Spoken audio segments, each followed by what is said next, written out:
Yo, what's up, family? Before we start the video, please leave a like, subscribe, and share to any and everyone that you can. Just reading out there a little bit more. With that being said, let's get right into the video. All right, how y'all doing? I hope y'all doing good. If you're new here, welcome. If you're not, make sure you take your shoes off before you come in the house.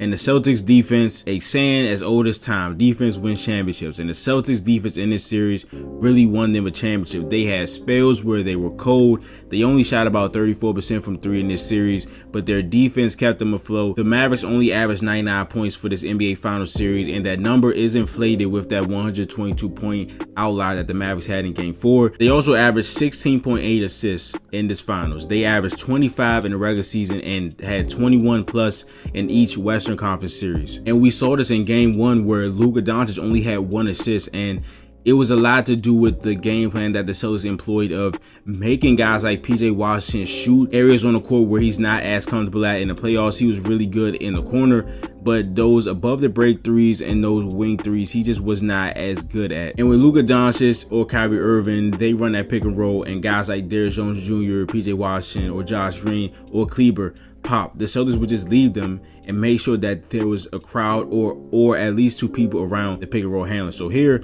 and another thing is the ball pressure Jaylen Brown applied in this series. That's where we're going to start. He hounded Luka Doncic as much as he could to make things tougher for him. I'm talking about catches were very tough.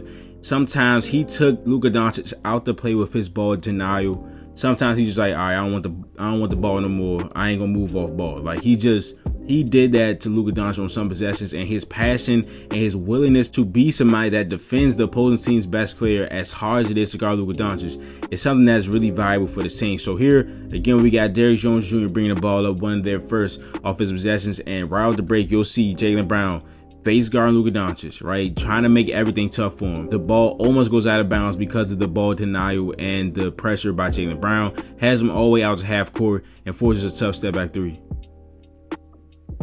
And of course, I'm just so glad the Celtics got the championship. It was a perfect birthday gift for today. And then here again, we're going to see a theme here. We're going to see a lot of hustle in this game, right? If there was a ball to be had, the Celtics were getting on the floor and they were hustling for that ball because they knew what was at stake here, an opportunity to close out and get banner 18 at home. And you're going to see Derrick White, who's the last Celtic in this picture right here when Luka Doncic catches the ball. Luka Doncic is a slow, methodical player, but Derrick White runs up right behind him and takes his lunch. And as I said in the first clip, sometimes there were possessions where Jaylen Brown's ball denial was so good that he took Luka Doncic out the play, and he would just be like, no, I don't want the ball no more. It's fine. Watch right here. You're going to see Luka wave off. He's like, just go and do what you got to do, Kyrie. Like, these are viable, and this is not going to show up in the stat sheet at all. There is no stat for what Jaylen Brown just did. Taking the best player, probably a top 3 offensive player in the world, taking him out of a play and making him wave his hand and say, you know what, you can go ahead and do what you want to do. I'm not going to do shit on this possession. And Luka has to be better. He can't give up on a possession. So that's that. Also, it's really amazing how the Celtics were just like, yeah, that's Kyrie Irving over there, probably the best handler of all time, but we're just going to guard him one-on-one unless he's in a pick and roll, and we're going to trust our guys to defend him. And the difference between Kyrie in Dallas and in Boston is just crazy. He hasn't won a single game as an opponent here since he stepped on Lucky's face, and Kyrie was just so bad in this series in Boston. And in this series, the guys that we deem as switches on Luka and Kyrie did a phenomenal job for the most part in this series, especially Al Horford, where he got some really good contests on these step back threes by Luka. He just really knew when Luka was going to pull that trigger. And here's another example right here. All right, so here we got double ball screens for Kyrie Irving, and Luka Doncic is just going to sit in the corner. I'm not sure. That's about probably just a design play for Kyrie Irving. In that case, I guess it's okay. But they do this to get switches for either the handler or the big man here that's rolling. It's probably going to be a small, so they can just lob it up. But when you have Drew Holiday, Derrick White, and Jason Tatum as the 3 defenders in a double drag screen pick and roll, you're not going to create many advantages. So here we got Kyrie Irving coming off of both of them. Jason Tatum guard, he's going to do a nice job to turn Kyrie's drive for a little bit, allowing Drew Holiday to come up and swipe this ball. Drew Holiday gets a steal here, and Derrick White will reward him as Drew Holiday gets a 6th point of this first quarter, and at this point he had all 6 of our points. And directly after this, you're going to see the pressure that Jaylen Brown puts on Luka, and you're going to see how it affects him, right? He's going to point and says, hey, let somebody else bring the ball up the court. Finally comes and gets it. And the screen navigation, the athleticism, the quick feet ability by Jaylen Brown. Terry Jones just ended up just pushing him in his back. But I guess we just gonna let that go. But he gets right back in front of him. We got a stump by Jrue Holiday, and Luka forces up a tough shot. All right, so in this play, we got the Celtics executing their game plan to perfection. Of course, you got Jaylen Brown putting ball pressure on Luka Doncic the entire possession. The Mavericks are going to have 2 screens on each side. And when Luka Doncic comes off this pick and roll, they are going to crowd him, right? If PJ is that screen setter, if Josh Green is that screen setter, if Derrick Jones Jr. or Kleber are those screen setters, they're going to allow them to pop open, and they want them to take these above the break shots. And the reason you put Kristaps Porzingis on these guys is because the Mavericks want Kristaps Porzingis in pick and rolls. The moment Kristaps Porzingis came into this game, the Mavericks ran about 4 or 5 pick and rolls right at Porzingis, right? So if you're the Celtics, you put Porzingis on guys that are usually in the corner, right? So it's usually pick and rolls with Derek Lively and Daniel Gafford, right? That means PJ Washington and those guys can sit corner. You put KP on PJ, since they're trying to target Kristaps in those pick and rolls, PJ is now coming off the corner to set screens. Derrick Jones Jr. is now coming off the corner to set screens. Kleber is now coming off the corner to set screens. So they're no longer in their sweet spot, right? And you're going to see a perfect example of this here. Derek Lively is going to point and say screen for Luka Doncic. PJ is going to point at the person Kristaps is checking with. I think it's Josh Green here. He's pointing because, again, they want to target Kristaps. The Celtics are going to pre-switch this screen here, and Sam is going to go to Josh Green. As soon as PJ sees that, oh, Kristaps is checking me now, what does PJ do? He goes to set a screen. Now, PJ's not in the corner. He is a guy that, again, his shooting is kind of funny because in the regular season, he was bad in the corners and he was better with those above the break threes. And of course, I understand half of that was with Charlotte, different play style, different type of team. But in the playoffs, he really got hot from the corner, and those above the break threes, he shot about 30%. So this is what we want. We crowd Luka, force him to pass to those poppers at the above the break. We didn't want to leave Josh Green open in this game. He was tremendous from 3. But besides him, you see Kristaps is just paying no mind to PJ Washington. This is a good shot. This is a good shot, but he's just not a guy that was hitting these in these moments.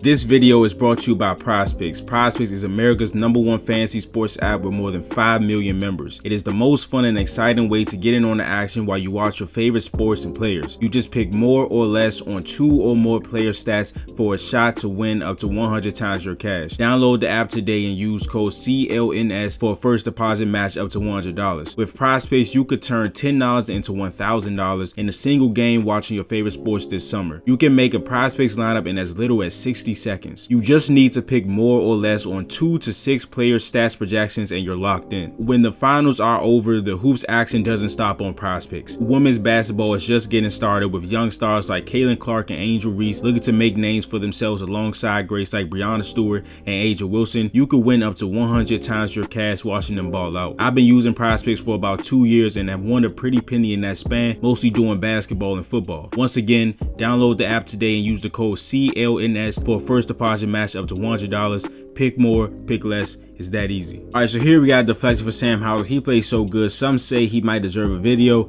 Wink, wink. And then off the steal, we got an alley-oop from Jason Tatum to Jaylen Brown. A little bit too high, but he's athletic enough to come down with it and finish. And again, take a snapshot of this picture right here. Jaylen Brown with Luka Doncic hounding him, which means PJ Washington has to bring the ball up.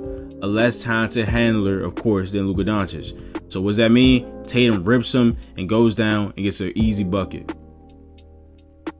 And this was just a phenomenal defensive play by Kristaps Porzingis. I really think Luka Doncic wanted to get this bucket on Kristaps in his face. He contested the PJ Washington 3. We got an offensive rebound by Derek Lively, probably because Kristaps is not down there. And then Luka Doncic, he's going to defend him very well. He's going to jump on a pump fake, which we shouldn't do. And we did a good job of staying down on for the most part of this series. But he does it without fouling, right? He got his hands up, got his back turned to him, off the ball, stays with him, stays down on the first pump fake, and gets a good contest on the second shot. All right, so here I really liked what the Celtics forced in this situation. We got a pick and roll between Daniel Gafford and Luka Doncic. Jrue gets over the first screen, so it makes Daniel Gafford have to rescreen. And of course, we don't want lob passes, but if you can make Luka Doncic lob the ball into this like roll area, it's not an actual lob pass, but if you can get him to lob the ball into this roll area, it allows guys that's on the corners and the guy that was on Gafford to begin with to come back and try to get a piece of the basketball or force Gafford to make a tough decision as he's being crowded. Gafford looks wide open now, but since the pass has to be lobbed up over the outstretched arms of Jrue Holiday, right? Now there's 3 people on Gafford before he even touches the floor, and the ball goes out of bounds. All right, so here's some more ball pressure by Jaylen Brown. It's going to be a screen by Derrick Jones Jr. I believe, yeah, Sam Hauser's going to switch here, and Luka loses the ball here. But again, the theme was really hustle, man. Every ball they think they could get, they hustle to it. Jaylen Brown runs up behind Luka Doncic, post ball loose, and look at Jrue Holiday. Gets on the floor. Luka Doncic also gets on the floor, but Sam Hauser's right there. Was probably going to try to tie him up, and Luka just throws the ball out of bounds. And again, some more ball denial by Jaylen Brown. Luka Doncic just gives the ball right up. And he doesn't get the ball back on this possession. And it just forces a less talented handler, obviously other than Kyrie Irving, to initiate some offense. And we've seen that in the earlier clips. And PJ has the ball in this entire possession. And it looks like the Mavs are going to go to some Chicago action here, but it doesn't materialize. We got, again, Luka Doncic just not touching the ball at all. And we have Jaylen Brown locking up on Kyrie Irving. I believe Kyrie was trying to get this screen off, but to no avail. And PJ Washington just drives and he turns the ball over. And again, the